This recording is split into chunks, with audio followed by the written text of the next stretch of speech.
The Lord be with you. Reading from the Holy Gospel according to Luke. And the flood came and destroyed all of them.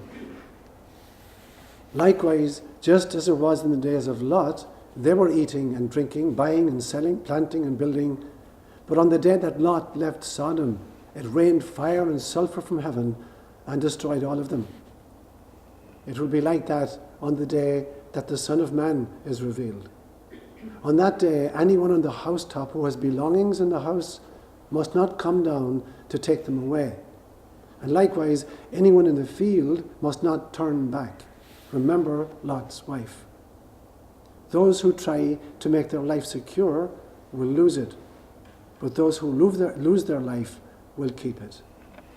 I tell you, on that night there will be two in one bed. One will be taken and the other left. There will be two women grinding meal together. One will be taken and the other left. Then they asked him, "Where, Lord?" Jesus said to them, where the corpse is, there will the vultures gather. The gospel inspired by God.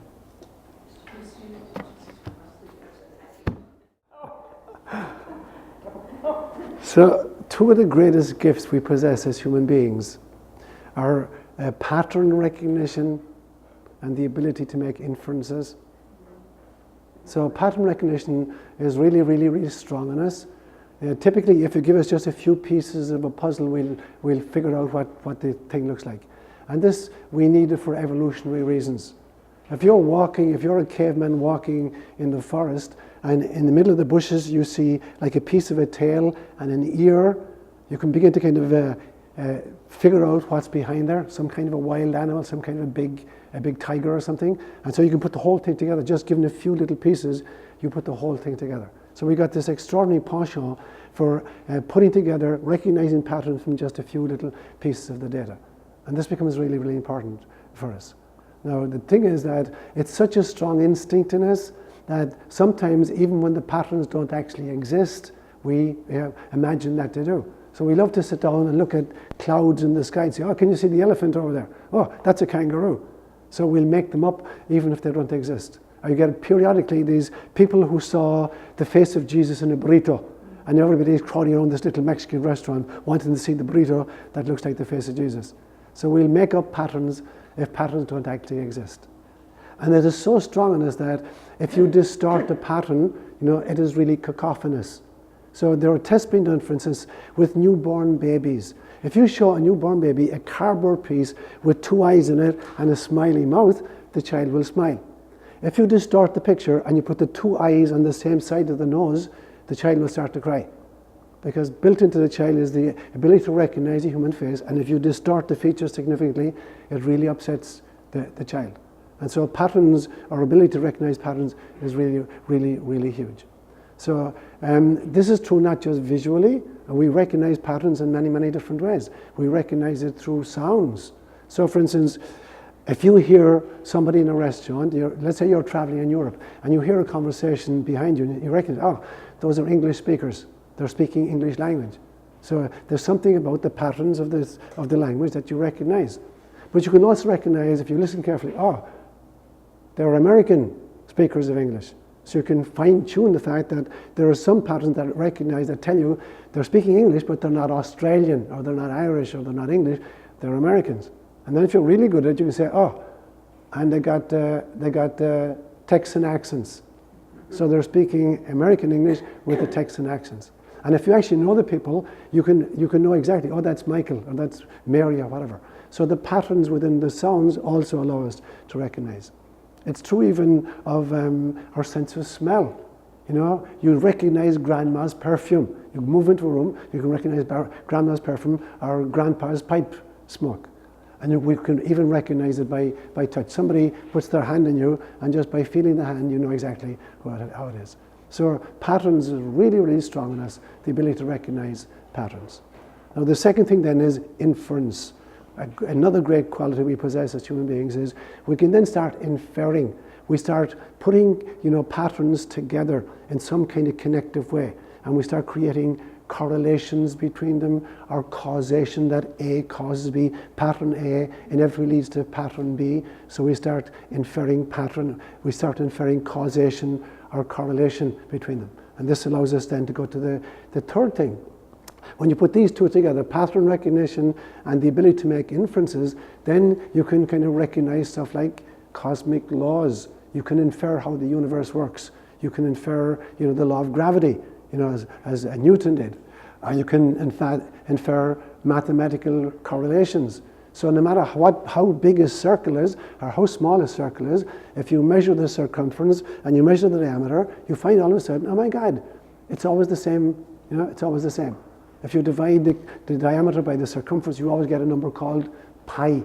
And so it doesn't matter what size the circle is, it will always have that connection. So you're putting patterns together and you're making inferences, and then it allows you to infer law. When you do that, the third stage then always is, are able to start making predictions. When you start seeing patterns and making inferences, now you can make predictions. You're going to say, for instance, if the weather is coming from the west, over the Mediterranean, it's going to rain because it's coming over the sea. If it's coming from the south, it's coming from the desert, so it's going to be really, really hot. So the third stage then is you're making predictions about the future. And the fourth stage is that at some stage then, your ability to recognize patterns, make inferences, and make predictions allows you to actually take control over a situation. And that's the entire trajectory of science. If I were to kind of break down science into 4 stages, there would be the 4 stages, I would imagine: pattern recognition, inference, prediction, and control. So there's a great Russian scientist who many, many years ago believed that the civilizations in our universe are of 3 types. The type 1 civilizations, he believed, were civilizations who had learned to control the resources of their planet in a very, very organic fashion. Not that they're destroying their planet, but that they can take control of all the resources of their planet and utilize it for their own good. He called that a type 1 civilization. A type 2 civilization, he believed, was a civilization that had learned, to recognize patterns, make inferences, make predictions, and now control their entire solar system, so that all of the energy in their solar system they learned how to utilize. And a type 3 civilization would be one in which a civilization was so advanced it would be able to control and predict the entire energy of a galaxy, the galaxy in which they found themselves. And when he was asked, what about human beings? What type are we? He said, we're a type 0. We're little babies in it. But that's the whole trajectory of science. It is to recognize patterns, make inferences, then predict what's going to happen, and then take control of the process and make happen what you want to happen. Now, in a roundabout way, that's the whole point of what Jesus is talking about this morning in this really lugubrious, difficult, negative seeming, pessimistic scenario.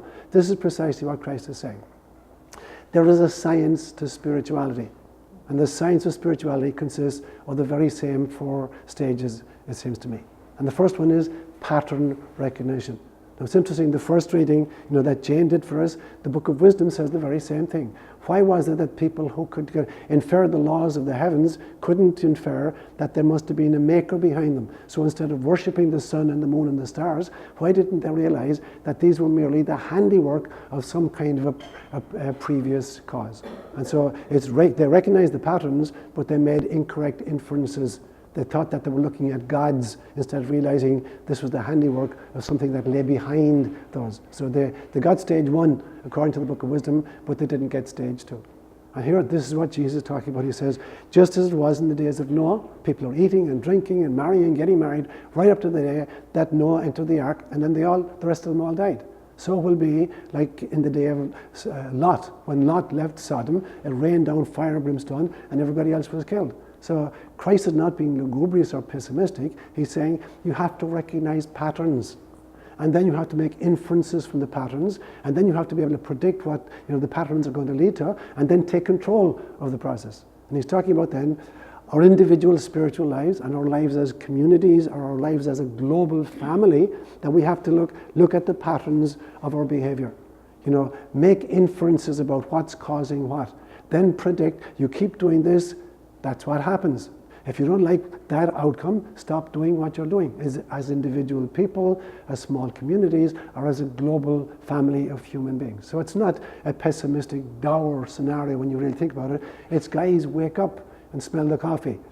Look at the patterns in your world. You know, are we living in a time of peace? Are we living in a time of justice? If not, start making inferences. Why are these patterns occurring?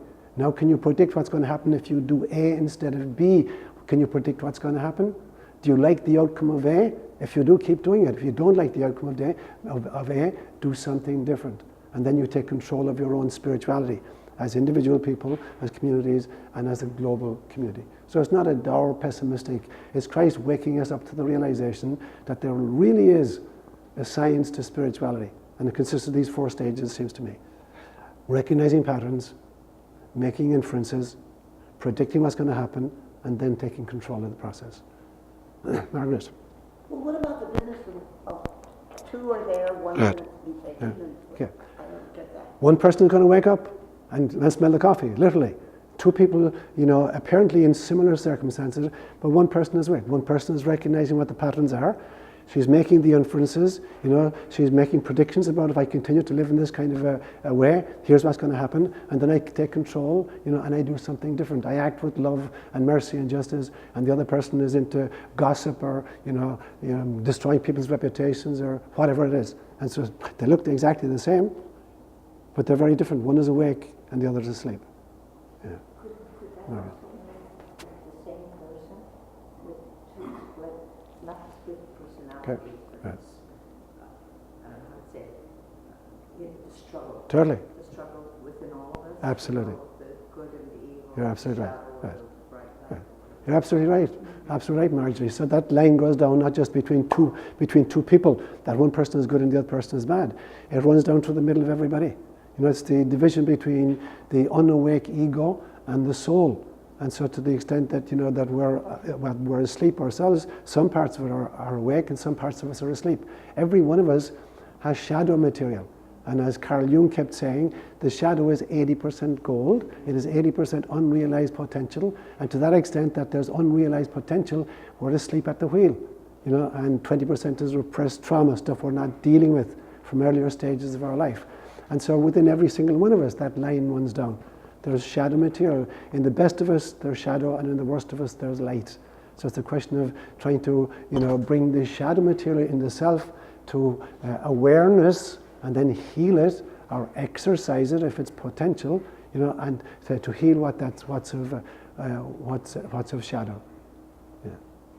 Lee. It seems to me that list of cultures and civilizations evolving. There's a few more steps to it.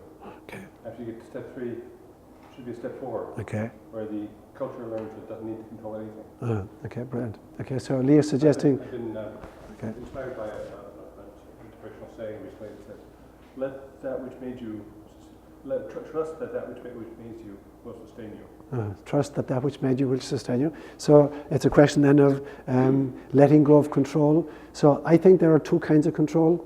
There's the control over and there's the control of. So control over is the need to dominate a person or an organization or even a world community. And control of means that I'm fully in alignment with the divine processes. So the control has to do with being in alignment. But yeah, I need to be awake. I can't just sit in my backside and expect life to deliver me the goodies. You know, there's a measure of self-discipline that's involved in any spiritual journey. And so in that sense, I'm exercising control in the sense that I'm bringing myself into an alignment with divine principles, but not that I'm trying to take charge of everybody else and dictate to others how they must proceed. Jenny. So I just wanted to clarify on that. So in a way, if I heard you properly, you're actually saying it's about surrender isn't passive. Surrender is a very active process because you've got to stay present and awake, and at each individual step you can take the right road, the left road, or go straight, and you have to always be sort of interacting with that. Is that kind Absolutely of right. that You're absolutely right. So it's about surrender is not giving up, total responsibility for something. Surrender is the ability to move with the divine within. And so you're getting constant feedback from the environment as to kind of the results of the actions you're taking. And on the basis of that constant feedback, you keep, making minute changes or tweaking your behavior. And that's a very, very active process. And that's the real meaning of detachment or surrender. It's not about giving up, and saying whatever. It's not about saying whatever. It's about, totally corresponding with divine insight. And that's a lot of hard work. It's a very hard thing to be awake. To come awake and to stay awake takes a lot of energy. It's a lot easier to just sit back, veg on a couch, and channel surf. It takes far less energy to do that. So surrender and detachment is a very active process. Yeah. How many of us actually do that? I mean, you're talking about... How many of us do which? I'm not thinking I'm surrendering. Whatever. I mean, Okay. in reality. Okay. I mean, it sounds really good. Okay. In reality, I don't do that. So there are several levels of it, Marjorie. So in Buddhist thinking, for instance, you should be totally aware of everything you're doing all the time you're doing it. And I think that's a very, very difficult thing to do. I favor rather, if you're doing any action lovingly, you don't have to be aware of every single part of what you're doing. If you're washing the dishes and you're doing it in an attitude of love, in that sense, you're fully awake then. You don't have to be saying, okay, I got a knife in my hand now, and this is a fork in my hand, and I got a wet towel, and there's soapy water, and it's a bit cold, I need to put more hot water into it. It's not that level of picky awareness of the moment. It's living every action I do with a spirit of love and compassion for others. And so you take, for instance, somebody like Therese of Lisieux, who died, Saint Therese of Lisieux, the little flower, so who died at age about 23, and all she did was just work in the kitchen peeling spuds. But she did it with such love and devotion that she's raised to sainthood. So it's not the great things we do, or not the fact that we're doing with exquisite awareness of the moment and the action. It's the attitude of love that we bring to the exercise. You take the other end of the spectrum and you take somebody like Teilhard de Chardin, this Jesuit famous paleontologist, who was a great scientist in his own right, but he was a deeply, deeply mystical person. So he brought that sense of mystery and mysticism into his work as a paleoanthropologist, which was a really, insightful scientific endeavor. But he's doing it with an attitude of love. So it's the attitude we bring to it. That's what being awake involves. Yeah. It can be a struggle, though. Of course it is. Absolutely a struggle. Because it's very easy just to go off into daydream. And we have a mass media, whether it's television or whatever, that's constantly lulling us into just bread and circuses. Yeah. Karen was first and then Margaret. So if there's pattern recognition and we're making inferences, Uh-huh. the next step would be predictions. Right. The next step can also be assumptions. Okay. If something's gone Okay. awry, maybe in the Right. first 2 steps. Right. So I think that the assumptions come in actually with the inferences. And once you start recognizing patterns, and then when you start making inferences, the inferences are trying to understand the causation behind the patterns. So if you make wrong assumptions, then the inferences are incorrect. And the wrong assumptions, very, very typically, are because of our cultural breeding. It is very hard to see that which the culture tells us does not exist. And so if the culture says, there's no such thing as God, or there's no such thing as angels, or whatever, or spirit, then it is very difficult. So you start inferring, from the pattern recognition, you start inferring very, very different kinds of cosmologies. So our assumptions constantly get in the way, either individual assumptions or cultural assumptions. And it is very difficult to grow up in any family without taking aboard a whole bunch of assumptions and prejudices of various kinds. And most of them are unconscious. We're not even aware we're making the assumptions. Yeah. Margaret.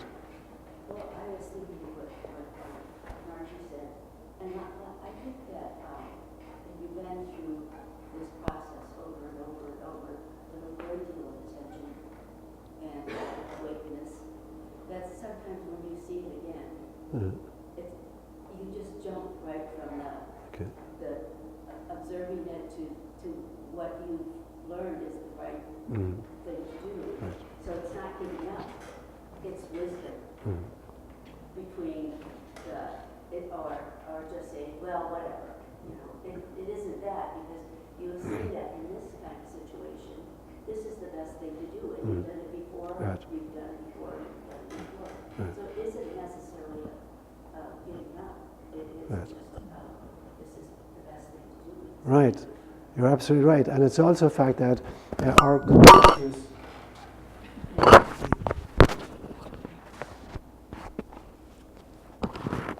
it's also true that our consciousness is really limited.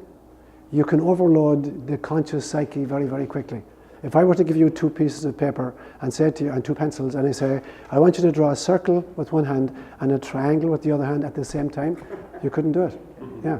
So the consciousness can handle about 5 plus or minus 2 bytes of information at any one time. Your unconscious is, handling 70 trillion cells in your body.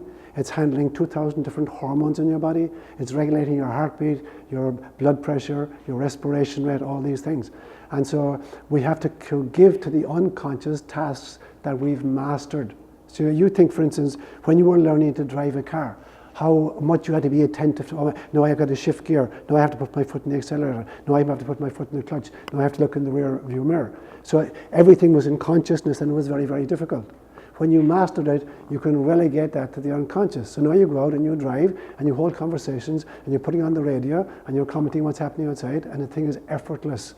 So because the consciousness is so limited, when we learn it well, we got to now move it to the unconscious, and part of us takes over that task. Otherwise, we'll be totally overburdened immediately. So once you learn something, a loving way of doing anything, it can become an unconscious, spontaneous response. You don't have to think it through each time. Otherwise, you'll be you'll be hidebound. Jojo. I listened to Francis Scanlon, Richard Moore's tapes a lot, and he was mentioning one time that it was his belief that maybe 10% of the human population is really giving the effort, the observation and the direction and what have you that we're called to do.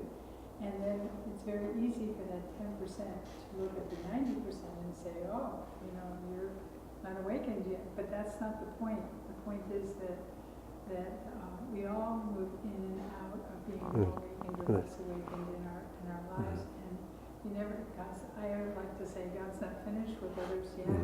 And give them a chance to come into this understanding. And that's why I think it's really important to gather companions on the journey to enrich our own paths.